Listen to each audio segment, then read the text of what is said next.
बिस्मिल्लाहिर्रहमानिर्रहीम। प्यारे बच्चों, अस्सलाम वालेकुम।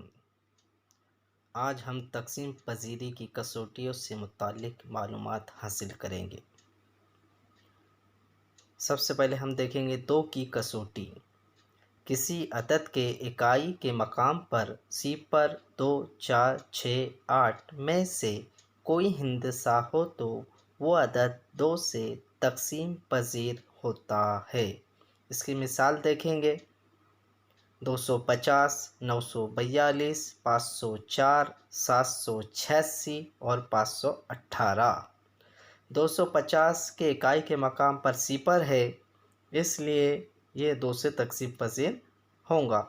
942 के इकाई के मकाम पर 2 है, इसलिए ये 2 से तक़सीम पज़ीर होगा।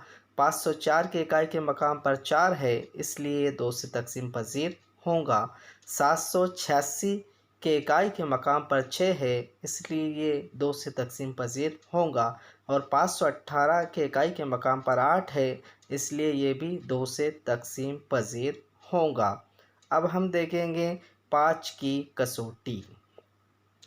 किसी अदद की इकाई के मकाम पर सिफर या 5 में से कोई हिंदसा हो तो वो अदद 5 से तक़सीम पज़ीर होता है। अब इसकी हम मिसाल देखेंगे 100 और 525। अब 100 और 525 के इकाई के मकाम पर है सिफर और 5, यानी हम यहाँ कह सकते हैं कि 100 और 525 5 से तक़सीम पज़ीर होगा।